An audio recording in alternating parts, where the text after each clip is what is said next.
You want to know the single dumbest thing I ever saw three soldiers do? I'll tell you. They killed an old man's dog. That's it, that's the whole crime. They didn't blow up a city. They didn't break a treaty in some grand chamber with cameras watching. They walked into a quiet little supply yard on a quiet little way station at the edge of nowhere, and they killed a brown dog with a gray muzzle, and they laughed about it, and then they went to get a drink. I was standing maybe 20 paces away when it happened. I had a crate of pressure seals in my arms and I dropped every one of them. I still remember the sound they made hitting the deck. I remember it better than I remember my own mother's voice, if you want the truth, and I'm not proud of that, but that's how it is when you live long enough. Some sounds get burned in. My name doesn't matter much for this. I'm a Velt. We're small. We're soft. We have these long fingers good for sorting and counting and not much else, and we have a reputation across 6 systems for being the people you hire when you need a thing logged and shelved and forgotten. I logged things. I shelved them. I'd worked that way station Howard Reach, we called it, though humans called it the Reach, and the Corthan called it nothing because the Corthan didn't bother nomming places they intended to own. I'd worked there 9 years by then. I knew every bolt in that floor. So when I tell you I never saw a thing like the old man, believe me, because I had nothing to compare him to. And neither did the 3 who killed his dog. That was the problem. Nobody on that station knew what they were looking at, including me. Including, I think sometimes, the old man himself, until they made him remember. Let me back up. Let me do this right. You can't understand the end if you don't sit with the beginning, and the beginning is slow and ordinary, and I love it for that. Howard Reach was a rust-colored hub bolted into the side of a dead asteroid, hanging in a system nobody wanted because it had no star worth the word.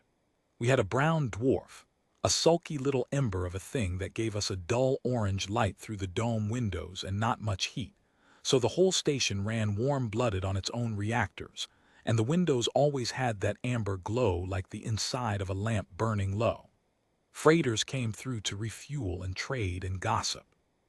3 species lived there in any number, us Velt, the Elish Sumaro who ran the water and the wiring, and a scatter of independent humans who drifted out past the proper colonies and never drifted back. Corthan came and went. Corthan came and went everywhere in those years. They had ships and pride and an empire that was still hungry even after it had eaten most of what it wanted. And they treated stations like the Reach the way you'd treat a cup you intended to drink from, and then put down without washing. The old man ran the supply yard on the 3rd ring. Renner, his name was. Caleb Renner. Most folks just called him Cal or Old Cal or the Dog Man, which is funny now, isn't it, that we all knew him by his dog before we knew anything else. He was a human, obviously, but he was an old one, and humans don't all age the same, so let me paint him for you. He was tall, but he'd given up some of it to a stoop, the kind a man gets from years of bending under low ceilings and over heavy work. His hair was white and he kept it short, military short, though none of us thought anything of that at the time because lots of drifters keep their hair short. It's easier in space. His hands were enormous and scarred and slow. He had a face like a riverbed in the dry season, all cracks and patience, and pale eyes that didn't blink much. He spoke soft. He spoke so soft you'd lean in, and then you'd realize you'd leaned in, and you'd wonder why a man that big needed to talk that quiet to make you do it. And he had Otis. Otis was a dog, a real one, earth-born stock, which on a station like the Reach was about as rare as a fresh apple. Big brown thing, deep in the chest, with a gray muzzle and a left ear that flopped while the right stood up, so he always looked like he was halfway through asking you a question. He was old like Cal was old.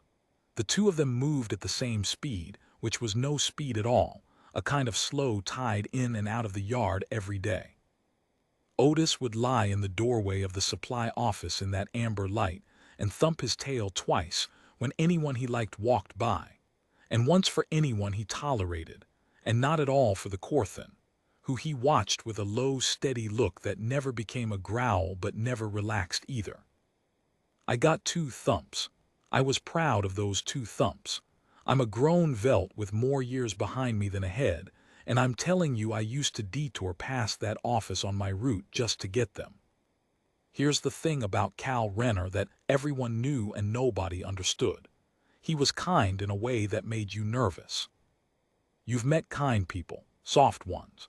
The kind whose kindness is a sort of weakness, a leaking thing, a person who can't say no and so says yes to their own ruin. Cal wasn't that. Cal's kindness was the opposite. It felt chosen. It felt like a thing he did on purpose every single day, the way other men lift weights, and you got the sense, I don't know how to say this without sounding foolish, you got the sense that if he ever stopped choosing it, you would very much want to be somewhere else. I'll give you an example. There was a Sumaro kid, barely grown, who got himself in deep with a freighter crew over a gambling debt. Bad crew. The kind that collect with knives. They came to the Reach to settle it, and they cornered the kid in the third-ring concourse, and a crowd gathered the way crowds do, all of us useless, all of us watching, none of us moving.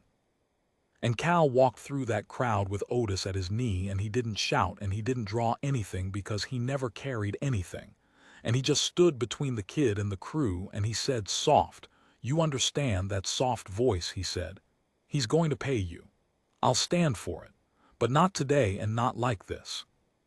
And the crew leader, who was a big Corthan-blooded half-breed with a temper, he looked at this old human standing there with a gray dog and empty hands, and you could see the calculation run across his face. You could see him add it up. Old, unarmed, alone, nothing. And then you could see him get to the bottom of the sum and not like the answer and not know why he didn't like it. He took the credits Cal offered. He took less than he was owed, and he left, and afterward he couldn't have told you why. That was Cal. He could end a thing without touching it.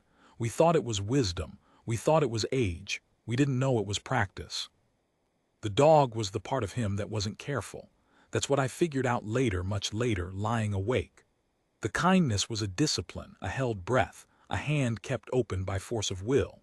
But the dog was just love, plain and stupid and total, the one place the old man let himself off the leash. He talked to that dog all day. He'd carry on whole conversations, low and easy, asking Otis his opinion on the day's manifest, telling him which freighter captains were liars. He cooked for him, actual cooking, scrounged protein and a little fat, because the kibble that came through trade was junk, and Cal said Otis had earned better. At night the dog slept across the office doorway, and Cal slept in a cot behind the counter, and if you came by late, you'd see the old man's hand hanging off the cot in the dark, resting on the dog's flank, both of them breathing slow in that orange light, 2 old soldiers who'd found a quiet place to put down their weight. I say 2 old soldiers. I didn't know that's what they were, I just thought it. Some things you know before you know them. Now the Corthan. You have to understand what the Corthan were in those years, because every story needs a weather, and they were ours. They were big, a head and a half taller than a tall human, plated across the shoulders and skull with a kind of natural armor that shaded from slate to near black with age and rank. They had 4 eyes set in 2 pairs, which made them very hard to lie to and very easy to hate, because there's something about being looked at by 4 eyes at once that tells your body, on a level below thinking, that you are prey. They were strong. They were fast for their size, and they had been winning for a long, long time. That's the part people forget. The Corthan weren't villains in their own story. They were victors. They had spread across a third of the charted systems by simply arriving somewhere, deciding it was theirs, and being correct often enough that everyone stopped arguing. They didn't hate the species they absorbed. Hate takes effort. They simply didn't see them as fully real. We were scenery to them. We were the furniture of a galaxy they were redecorating. You can't insult furniture. You can only move it or break it, and the Corthan did both without much feeling either way. They'd fought the humans, of course. Everyone knew that. The subjugation war, it was called in the records, though humans had another name for it that they didn't say out loud. It had ended a long time before my story, before the Reach, before Otis was even a pup. It had ended, and the official truth, the truth in the trade school readers and the treaty stones and the polite conversation, was that it had ended in a negotiated peace. The Korthan and the humans had fought, and it had been terrible. And then wise heads had prevailed, and a treaty was signed, and the killing stopped. And now we all lived in the same galaxy, and traded and tolerated each other, and that was that.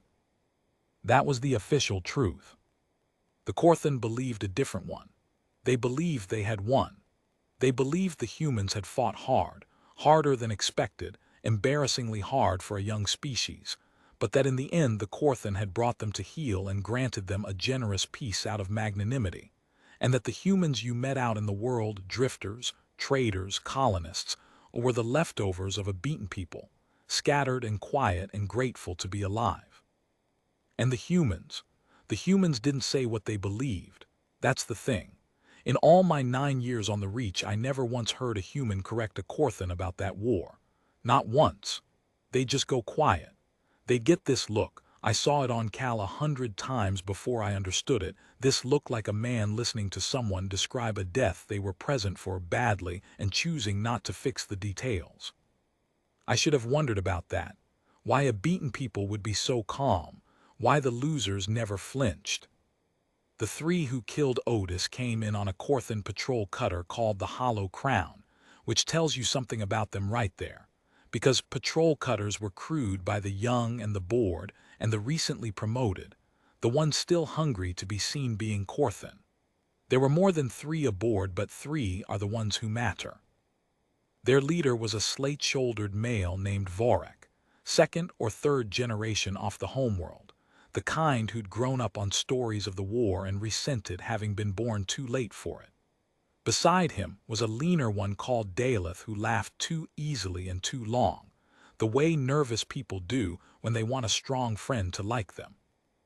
And there was a big silent one whose name I never learned, plated dark, older than the other 2, who I think now understood more than he ever let on, and who I have never been able to forgive for his silence. Because of all of them, he was the one who might have stopped it. They came into the supply yard on the 3rd day of their stay in the late shift when the Reach was quiet and the brown dwarf burned low and most of the dock was asleep. They came because they were bored. That's all. They weren't sent. There was no order, no plan, no reason a court could later point to. They were 3 young soldiers far from home with too much strength and nothing to spend it on. And they wandered into the one place on the station with anything warm in it. And they found an old human and his dog asleep in a doorway in the orange light. I was there because I couldn't sleep. I want that on the record. Of all the nights for me to be doing inventory in the back of the third-ring stores, it was that one. I've thought about that a lot. If I'd slept, I wouldn't be telling you this. Somebody else would, badly, or nobody would, and Otis would just be a thing that happened in the dark and got swept up and forgotten, and the rest of it might never have happened at all, because maybe nobody would have lit the match. I don't know. I've gone around and around it. I'll go around it the rest of my life. What I saw was this. Vorik had a bottle. They'd been drinking the cheap Sumaro spirit that strips paint and judgment in equal measure, and they came down the ring loud, knocking over a stack of empty crates outside the yard just to hear them fall, and the noise woke Otis. The old dog lifted his gray head from the doorway and looked at them. Just looked. He didn't bark.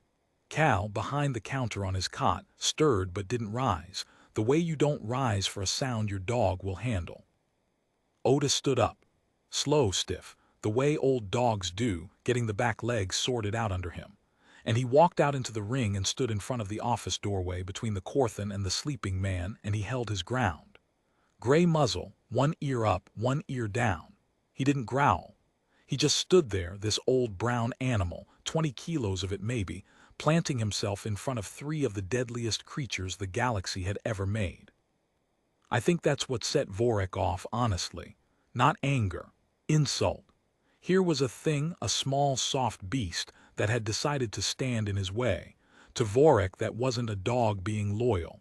That was the furniture refusing to be moved. Daleth laughed, that long, nervous laugh.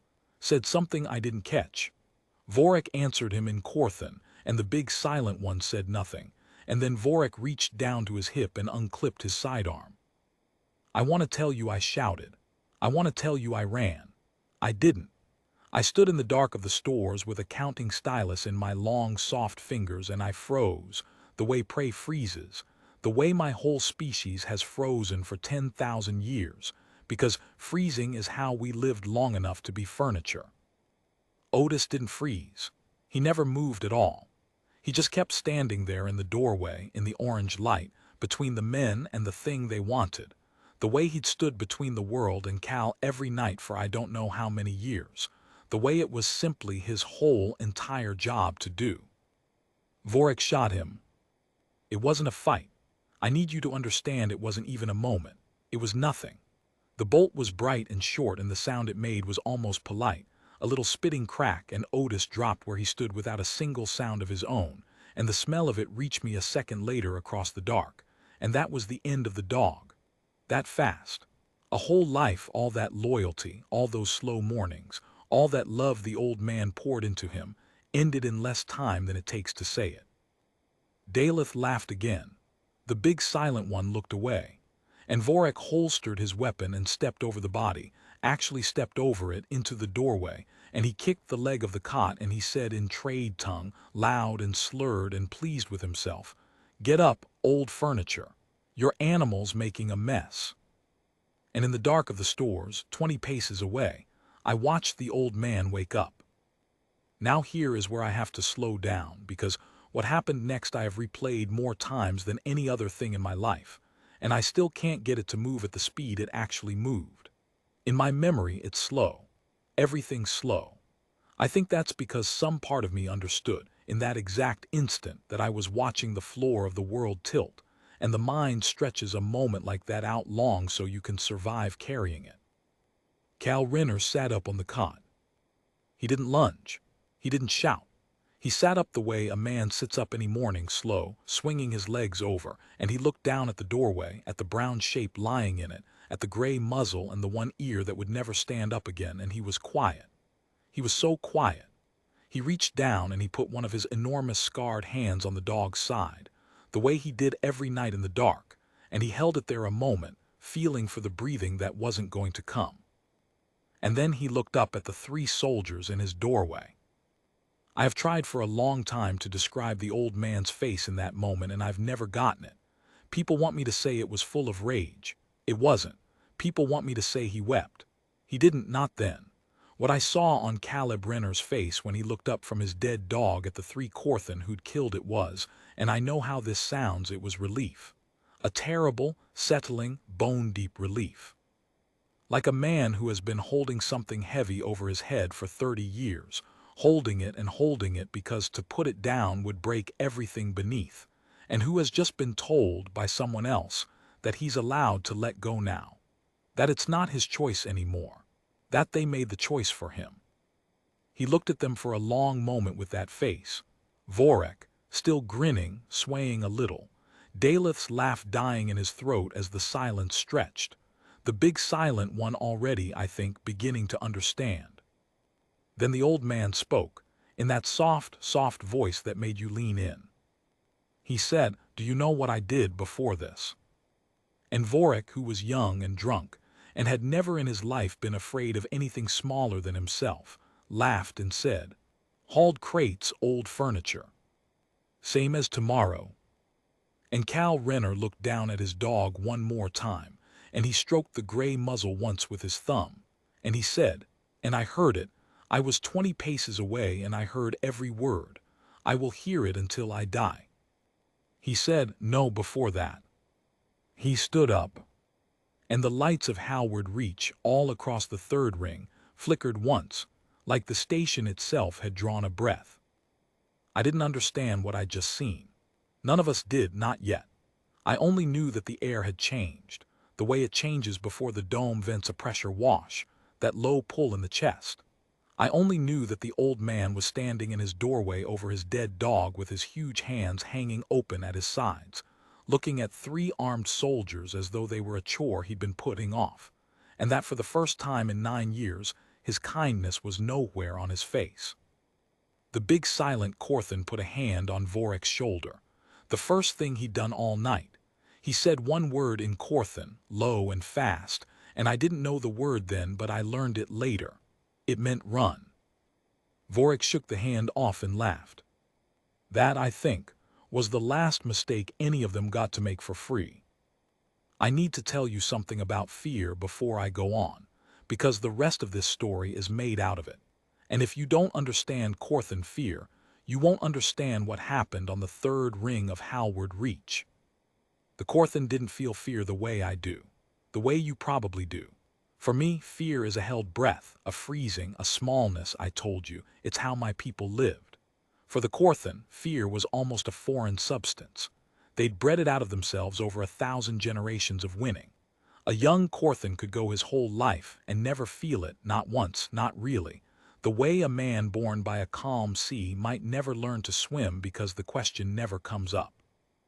They had a word for it, but it was an old word, a story word, the kind of thing grandmothers used. It wasn't a thing that happened to them. So when I tell you that the big silent Corthan was afraid, when I tell you that he put his hand on Vorik's shoulder and said the word that meant run, I'm telling you something close to a miracle. I'm telling you that somewhere in that big dark soldier's memory, something ancient had woken up and recognized the old man in the doorway. Not the face, the kind. The way a deer that has never seen a wolf will still, the first time, somehow know. Vorik didn't have that. Vorik was too young and too drunk and had grown up too safe. He shook the hand off and he laughed, and he turned back to the old man, and he made the last free mistake of his life. He raised his sidearm again, the same one, still warm, and he pointed it at Caleb Renner's chest, and he said, loud for his friends, "Sit down, furniture, before you join your..." He didn't finish it. I want to be careful here, because this is the part nobody believes, and I've stopped trying to make them. I'll just tell you what I saw and you can do with it what you like. The old man crossed the doorway. That's the only way I can say it. I didn't see steps. I've thought about it and I cannot give you the steps.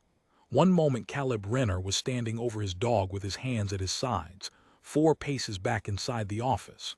The next he was out in the ring, past the muzzle of Vorik's gun, which is a thing that should not be possible, because a gun is faster than a man. Everyone knows a gun is faster than a man, except I learned that isn't quite true. A gun is faster than a man's body. It is not faster than a man's whole life of deciding, in advance, exactly what he will do the day someone finally points one at him. Cal had decided that day a long time before. He'd just been waiting for someone to schedule it. He took the gun. He didn't wrestle it.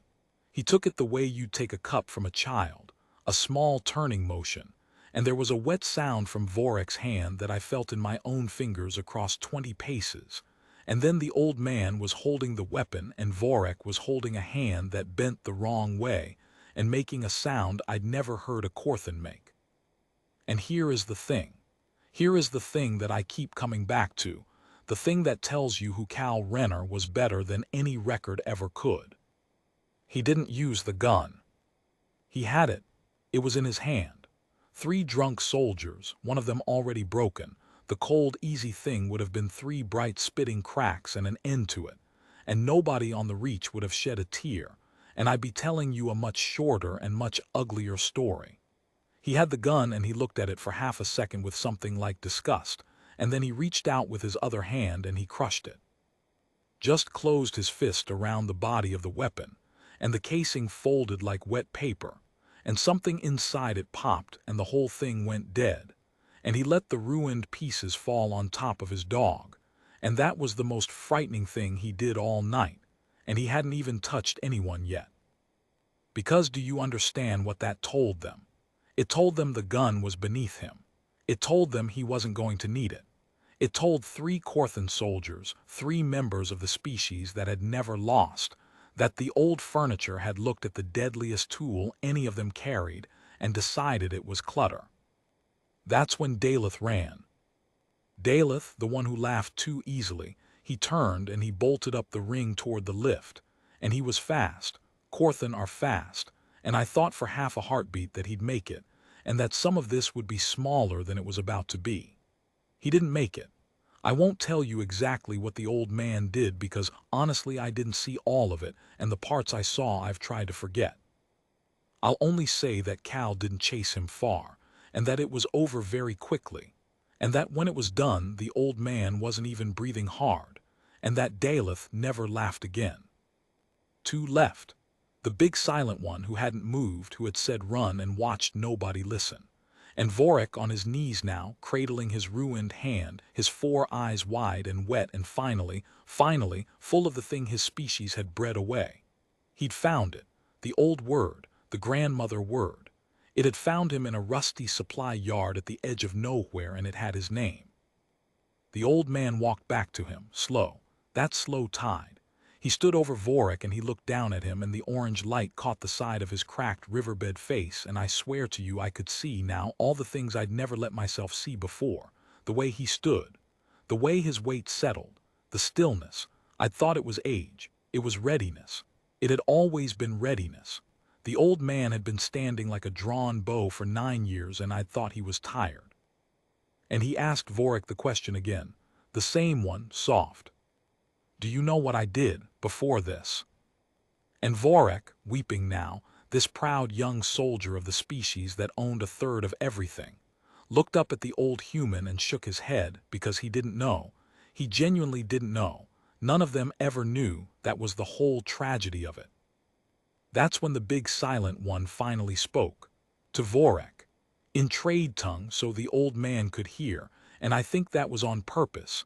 I think he wanted Cal to know that he knew, that one of them had been smart enough or old enough or afraid enough to know, as if that might buy something.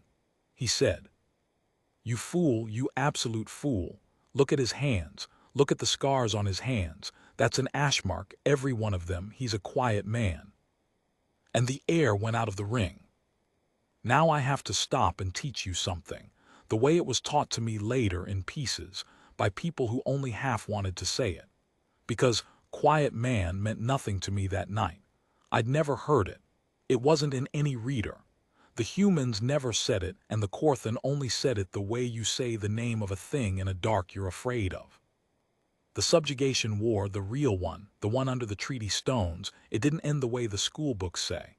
The Korthan came for humanity the way they'd come for everyone, expecting scenery, expecting furniture. And for the first 2 years it went the way it always went. Humans lost. Humans lost badly. Worlds fell. The Korthan were stronger and faster, and they'd been winning since before humanity had writing. But humans did a thing that no species the Korthan had ever swallowed had done. They studied it. While they were losing, they studied losing. They studied the Korthan the way they'd once studied weather and disease and every other thing too big to fight head-on. And they found the seam. Every undefeated thing has a seam, a place where its strength is also its blindness, and the Korthan's seam was this. They had no fear, and a creature with no fear has no imagination for the dark. So humanity built the dark. They built soldiers, not many, never many. That was the point, soldiers trained to do the one thing the Korthan could not conceive of, to come alone, to come quiet, to slip past the great war fleets and the plated legions and walk into the places the Korthan thought were safe, the inner worlds, the home gardens, the council chambers, the nurseries of admirals, the bedchambers of warlords, and to not announce themselves, and to not demand surrender, and to simply, silently, undo whatever they'd been sent to undo, and be gone before the lights came up. No fleets, no banners, no warning, just a quiet that arrived and a quiet that left, and in between an empty space where something powerful used to be. The Korthan, who had no fear and so no word for this, made one. They called these humans the quiet men, and they marked them in their own records with a symbol that meant, roughly, the dark that chooses. And after the 3rd year of the war, when 11 of their 12 highest warlords had been found cold in rooms that nobody had entered and nobody had left, the Korthan, the species that had never lost, sued for peace. That's the real treaty. The official truth says wise heads prevailed. The Korthan truth says they won and were generous. Both are lies told to let everyone keep their pride. Here is what happened. A handful of quiet human beings walked into the safest places in the Korthan Empire and made it understood without ever raising their voices that there was no safe place, that there had never been a safe place, that the humans could reach anyone, anywhere, anytime, and had simply been choosing not to. And the Korthan, faced for the first time in their history with a fear they had no defense against, did the only thing left. They stopped. And the humans, this is the part that I think about most, the humans let them. The quiet men could have kept walking. There were no fleets to stop them. They could have gone all the way in to the homeworld, to the cradle, and ended the Korthan as a people, and no force in the galaxy could have raised a hand to prevent it. And they didn't. They stopped at the edge of the fire and they put the treaty stones down and they went home, or they went quiet, or they scattered out into the systems and ran supply yards and refused to carry weapons and poured all their love into a single old brown dog. And they let the Korthan keep believing they'd won. Because, and a human told me this once, much later, and I've never gotten over it, because the whole point of being able to end the world is being able to choose not to. That's the only thing that makes the rest of it bearable. The condition of the treaty, the one condition the Korthan demanded, the one thing their pride needed was that the quiet men be disbanded, erased, declared extinct. Humanity agreed.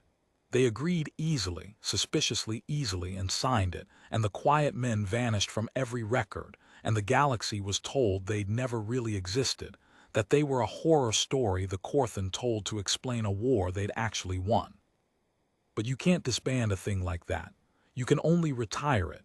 You can only send it out into the quiet and ask it, please, for all our sakes, to stay kind, to choose every single day for the rest of its long life to keep its hands open, to run a supply yard, to pay a Sumaro kid's gambling debt, to talk to a dog. Caleb Renner was the last living quiet man, the very last. And for 30 years he had kept the treaty, kept it in his own body, with his own held breath, choosing mercy every morning the way you choose to keep holding a door shut against a flood. And the one thing on the whole rusty station that had made all that holding worth doing, the one warm reason he'd had to keep choosing, was a gray-muzzled old dog who slept across his doorway and thumped his tail twice for a soft little Velt clerk who couldn't sleep. And 3 bored boys had just shot it for fun. The big silent Korthan understood all of this. That's why he'd said run. And now, having said the words out loud, he's a quiet man. He did the only honorable thing left to him, which was that he didn't run himself. He stood very still, 4 eyes steady, and he looked at the old man and he said, quiet now, almost gentle, the way you speak to a force of nature you've accepted you can't outlast. It was him, the young one, not the patrol, not the empire, just him. The treaty holds, take him and let it hold. He was asking Cal to keep the peace. 30 years of peace. The whole architecture of the galaxy, balanced on whether one old man, standing over his murdered dog at the edge of nowhere, would do the careful thing or the human thing. And Cal Renner looked at the big honorable soldier who tried to warn his friend, and you could see him weighing it. You could see 30 years of discipline come up out of him one more time, that held breath, that open hand. You could see the quiet man and the dog man both alive in that cracked face at once, at war with each other. The one who'd put the treaty stones down at the edge of the fire, and the one who just felt a heartbeat stop under his palm. He looked down at Otis. He looked back up. And in that soft, soft voice that made you lean in, the voice the whole galaxy had once stopped a war to never hear coming, the old man said, the treaty was about not ending your world. He took a step toward Vorik. It never said anything about one boy. The lights of Howard Reach flickered a second time, and the big silent Korthan closed his 4 eyes and bowed his plated head, and did not move to stop what came next, because he understood, as the boy on his knees did not, that some debts are not paid to empires. Some debts are paid to a dog. I told you the moment slowed down. This is where it slowed the most. The old man took his step toward Vorik, and the whole ring held its breath, me in the dark of the stores, the big silent soldier with his head bowed, the station itself with its low orange light. And I was sure. I want you to know how sure I was. I was sure I was about to watch the last quiet man do the quiet thing one final time, and I was sure the boy had earned it, and I was even, and I'm ashamed of this, I was even glad. Some small, ugly part of me, the part that had frozen in the dark, the part that had watched Otis stand his ground while I dropped my crates, that part wanted to see the old man finish it, wanted someone to pay the whole bill at once. Cal Renner reached down and took Vorik by the front of his armor and lifted him. Lifted a full-grown Korthan soldier off his knees one-handed, the way you'd lift a sack you meant to set on a shelf, and held him there, the boy's feet not quite touching the deck, the boy's 4 eyes streaming, the boy's ruined hand clutched against his chest. And the old man looked at him from a hand's width away, and Vorik looked back, and there was nothing between them anymore. No armor, no empire, no 30 years of pretending. Just an old man who'd lost the last thing he loved and a young one who'd taken it without even knowing what he was taking. And the old man looked at him for a long, long time. I watched the storm move across that cracked riverbed face. I watched the dog man and the quiet man fight it out for what felt like the length of a life. And I understood right then, with Vorik hanging in the old man's fist, that this was the real war, not the one in the treaty stones, not the fleets and the legions. This, one old man deciding whether the worst thing that had ever happened to him got to become the worst thing he had ever done. Whether the dog who'd spent his whole gray-muzzled life teaching Cal how to be gentle was going to die having failed at the one lesson, or having finally, completely, won. The old man set Vorik down. He set him down on his feet gently, and he steadied him so the boy wouldn't fall, and he stepped back, and the held breath of the whole ring came out at once. He'd stopped at the edge of the fire. Of course he had. That was what a quiet man was. I'd had it backwards the whole night. We all had, the whole galaxy had, for 30 years. We thought the terror of the quiet men was what they could do. It wasn't. Anyone can kill. The terror of the quiet men was what they could do and chose not to. They were the dark that chooses, and the choosing was the whole of it. The choosing was the thing that had ended the war, because a creature that can end your world and decides, every single time at the very edge, to put it down, that is a thing more frightening than any weapon, because you cannot bargain with it and you cannot frighten it and you cannot ever, ever earn its restraint. You can only receive it, as a gift, from someone who owes you nothing and spares you anyway. But he wasn't finished. Don't think mercy meant nothing happened. Mercy is not the same as letting a thing go. He held Vorik by the back of the neck, not hard, just enough. And he turned the boy to face the doorway, to face the brown shape lying in the orange light with the gray muzzle and the one ear that would never stand again. And he made him look. He made him look at Otis for a long time.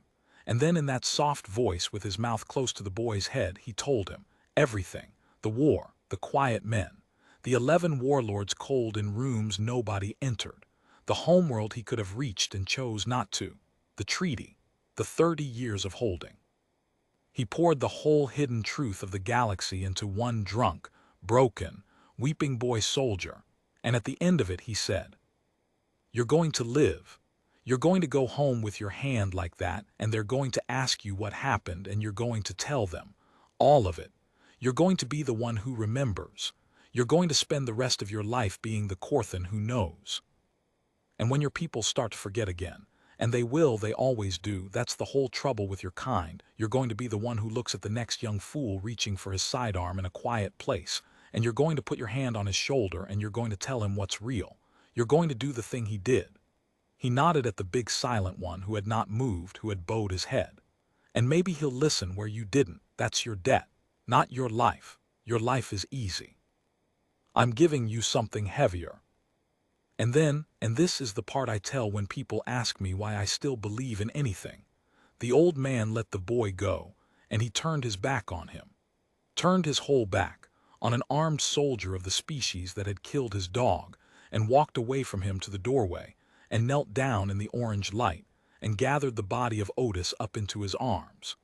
Gathered him up the way you'd lift a sleeping child you didn't want to wake. And he held him, and at last, only then, with his back to everyone and his face down in the gray fur, the old man wept.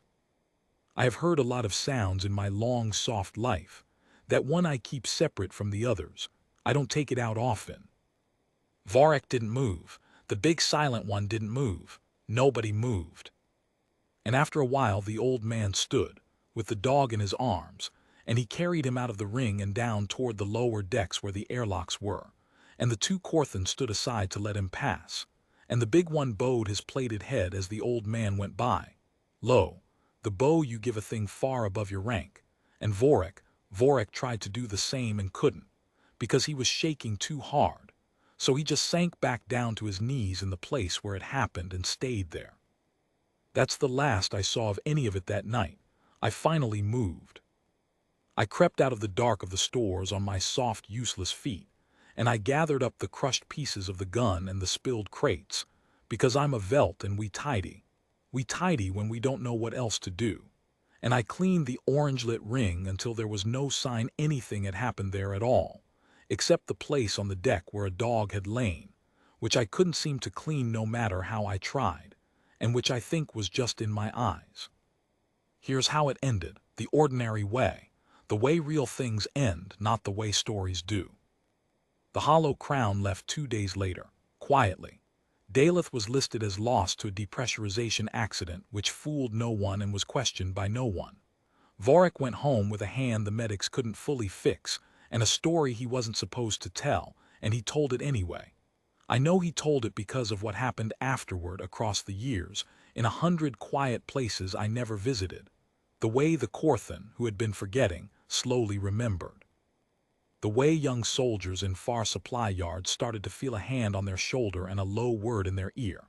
The way the fear came back, gently like a tide, and with the fear came the peace, because for the Corthan the two had always been the same thing. One broken boy receded the dark across a third of the galaxy, and the treaty stones held for another generation, and not one ship had to fire to do it. That was the human win. That was always the human win, not the dark itself.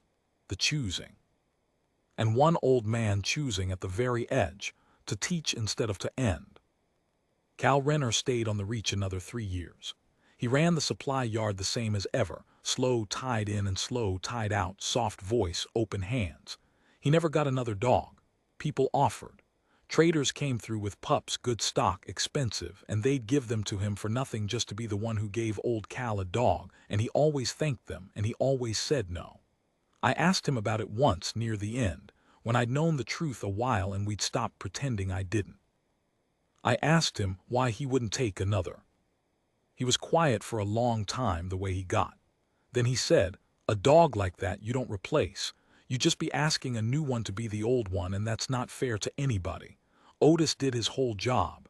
Every day of his life he stood between me and the worst of myself, and the one night he couldn't, the one night I was the worst of myself, I stopped at the edge, for him, because he taught me how."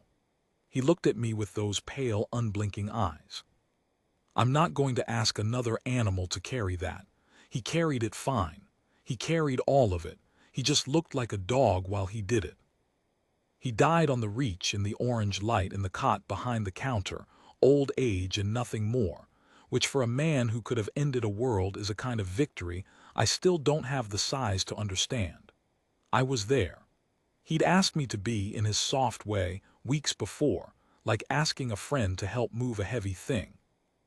At the end, his enormous scarred hand hung off the edge of the cot in the dark, the way it used to, resting in the empty space on the floor where a dog had slept for so many years, and I sat beside him, and I put my long, useless, soft fingers under his palm so he'd have something to rest his hand on, and he let me, and that was the last kindness either of us did for the other.